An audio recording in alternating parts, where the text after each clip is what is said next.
Of the show for today. The topic is the Department of Social Work, or the program of social work at Tennessee State University, and we have the director of social work at Tennessee State University, Professor VWilliams.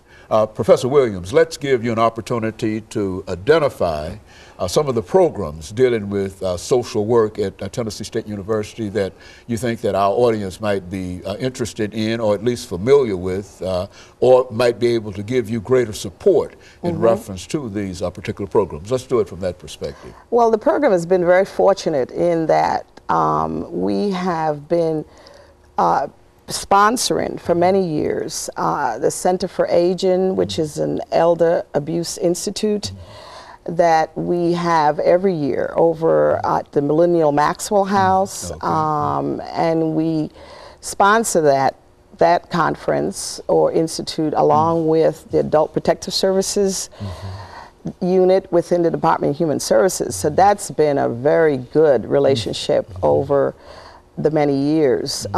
This will be our 18th institute coming up in May of this year. I was very fortunate in that I followed after Dr. Roderick Burton, who was the previous director.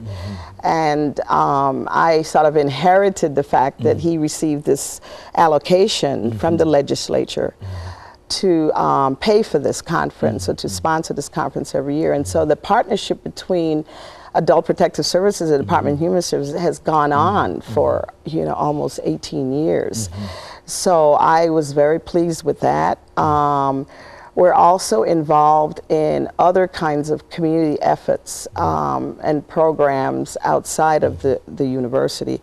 We're involved with the National Association of Social Workers, for example. They put on a social work day in the Hill every year. And so our students are able to go on up to the Hill, to the Capitol, and to interact with politicians as well as attend hearings.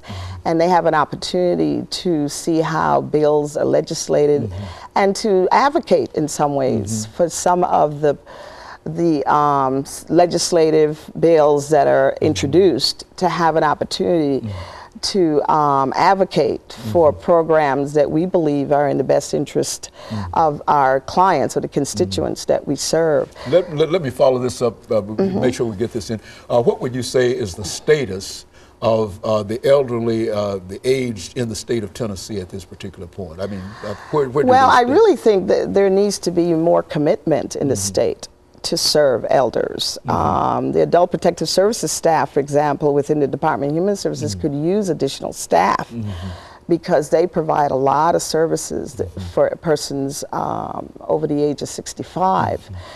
We do have, though, this coalition that's been formed that came out of the Elder Institute, Tennessee coalition of all the programs that provide services to the elderly, and now they're meeting. They come to every year at the conference. They come from all over the state and meet and address some of the issues that are facing the elderly in Tennessee. And so that's been a wonderful offshoot, so to speak, or a result of the Elder Conference, that we've been able to form this statewide coalition of agencies that serve the elders. I think since this conference has been going on, we now have staff that are very knowledgeable of the issues that impact the elderly. What are some of the issues for our audience this morning that the elderly? I think that one of the major issues in this state has been the fact that many elders seem to have to end up in a nursing facility or assisted facility, and they're not able to remain at home, for example. There's not been the support within the state to provide services where they can remain in their homes. Governor Bredesen, on the other hand, was instrumental in passing legislation while he was in office to now provide services to persons who are able to remain at home. And so there is a program in place now for individuals to be able to remain at home and receive certain services. But those individuals have to be fairly active and self-sufficient.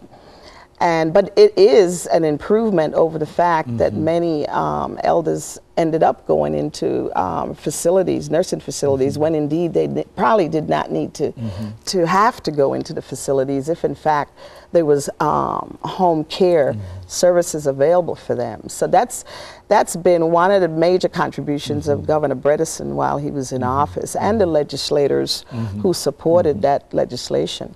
Another great thing that has happened since I've been the director is now we have multi-level licensure in the state of Tennessee for social workers. So now we are able to license social workers from the undergraduate baccalaureate level all the way up to the doctoral level. And that's quite a breakthrough, because now we're able to protect the public in the sense that those individuals who are licensed have to engage in continuing education and are held accountable for their interactions with clients. So that contributes, that gives social work a lot of support, that has given social work a lot of support. And I was very pleased to be a part of NESW, National Association of Social Workers, and worked with our lobbyists on Capitol Hill to get that legislation passed in July of 2008. So social work has come a long way in the state in terms of being recognized in the fact that we are probably the highest number of mental health providers in the state of Tennessee. And so my program is doing very well in that we have a master's program right now. We have established an MSW program, a collaborative program with jointly in partnership with Middle Tennessee State University and Austin Peay State University. It's an unusual situation because we're talking about 3 institutions with one program.